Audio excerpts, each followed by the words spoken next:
How you doing, Jonathan? Hi, how are you, Stefan?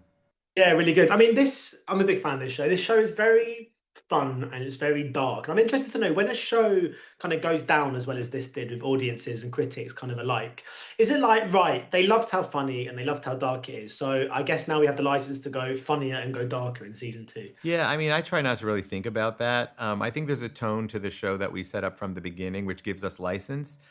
We could go more absurdist and more farcical in certain moments, and we can go darker in other moments and more emotional in other moments. And I think I just let the story guide us as to when that should be. But, it's important to me that this show never lose its sense of humor. And so even when we're dealing in the season two where things are more fraught and darker and a little more emotional. At the same time, I want to make sure it's still always, can make you laugh and also make you sort of cringe at something absurdist. And I think we just always try to hold that line between, comedy and drama. John Hamm is so perfect for this role. It really is one of those instances where you couldn't imagine anyone else playing Coupe. Going into a kind of second season, seeing what he made of Coupe, okay, made out of Coupe, I should say, did it kind of help craft the character more so, maybe understand it in a different way? And did you find yourself writing him slightly differently? Yeah, I mean, in seen season him come to life. Yeah, I think in season two, for all the characters, you write differently because you've now watched a season of them acting. You write more to their voices. I mean, I was always writing to Hamm's voice because I partnered with him before I wrote the pilot.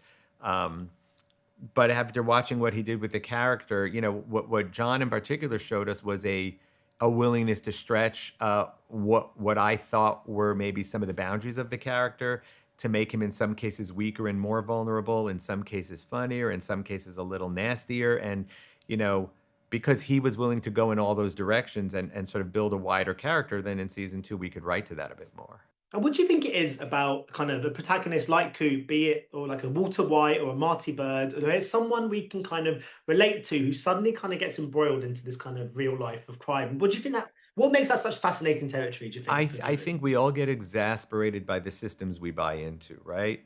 We want law and order, we want order, we want society and community, but at various times it thoroughly exasperates us. And so watching the people who say, I'm exasperated and I'm just throwing the rule book out, there's wish fulfillment in that because we don't in most cases, we don't throw the rule book out because the repercussions would be more than we can handle.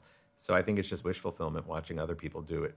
Yeah. In some ways, though, do you think, it was his kind of newness to the world of crime that made him kind of extra cautious, but he's now a bit of an old hand in this game. Do you think that gives you scope to really explore kind of potential complacency, I suppose? Well, that's what's happening. And even in the first episode, he says, like, just when everything is going well is when life will usually serve up a kick to the crotch. And, he's, in between seasons 1 and 2, we make it clear he's been doing this for quite a while now.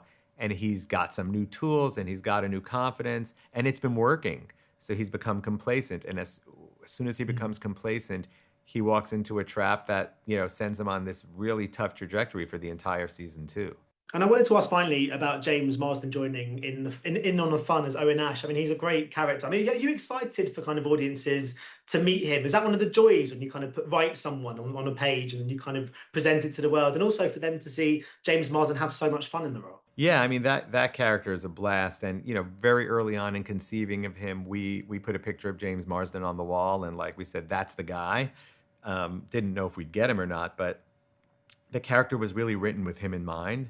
And so he stepped into it and just, he just relished playing such a sort of larger than life, fun, funny, dangerous character. And I think, we all had a blast watching him do it.